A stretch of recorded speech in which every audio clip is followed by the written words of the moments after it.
కర్నూలు జిల్లా ఎంగనూరు కస్తూరిబా పాఠశాలలో విద్యార్థులు ఆకలితో అలమటించిపోతున్నారు. కొన్ని రోజులుగా స్కూల్లో వంట సిబ్బంది మధ్య గొడవలు జరుగుతున్నాయి.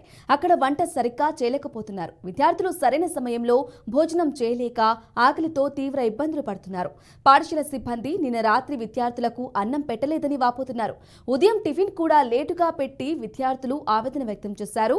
ఇప్పటికైనా ఉన్నతాధికారులు వెంటనే స్పందించి తమకు సరైన ఆహారం పెట్టేలా చర్యలు చేపట్టాలని కస్తూరిబా విద్యార్థులు కోరుతున్నారు. అయితే పాఠశాల ప్రిన్సిపల్ మాత్రం వంట మాస్టర్లకు ఎన్నిసార్లు చెప్పినా వారి పద్ధతులు మార్చుకోవటం లేదని, వారిపై జిల్లా ఉన్నతాధికారులకు ఫిర్యాదు చేశామని మీడియా ముఖంగా తెలియజేశారు.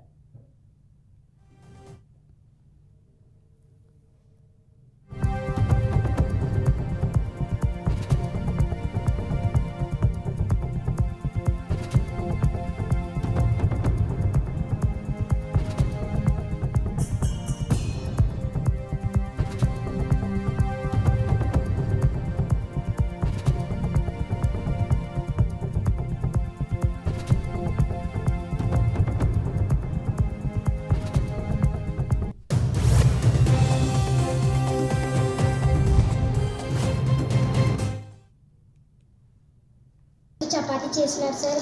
ఈరోజు 9:45కి మాకు టిఫిన్ పెట్టినారు సార్. 10 వాళ్ళకి 10 o'clock పెట్టినారు సార్ టిఫిన్.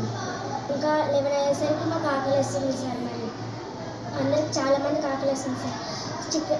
సొరకాయలు అవి ఒలచడం లేదు సార్. ఇట్లా డైరెక్ట్ కోస్తున్నారు సార్. అవి తినేటప్పుడు ఇక్కడ గొంతులో ఇరుక్కుంటున్నాయి సార్. చాలామంది అట్లా ఇరుక్కుంటున్నాయని చల్లుతున్నారు సార్. ఉన్న ముగ్గురులో మన సండే సాటర్డే ఒక ఆమె లీవ్లో ఉన్నారనమాట. అందుకని సండే అది పూరి చేయడం కష్టం కాబట్టి ఈ రోజున్న టిఫిన్ని సండే చేయించి సండే ఉన్న టిఫిన్ని ఇక్కడికి షిఫ్ట్ చేసుకున్నాము. మేము ఎప్పుడైనా మిస్ అయితే అది ఖచ్చితంగా ఆ వీక్లో పెట్టేసేయాలి. ఏదైనా అధికారుల దృష్టికి తీసుకెళ్ళగలం, కానీ నేనైతే ఎటువంటి యాక్షన్ని డైరెక్ట్ తీసుకోవడానికి ఐ డోంట్ హ్యావ్ రైట్.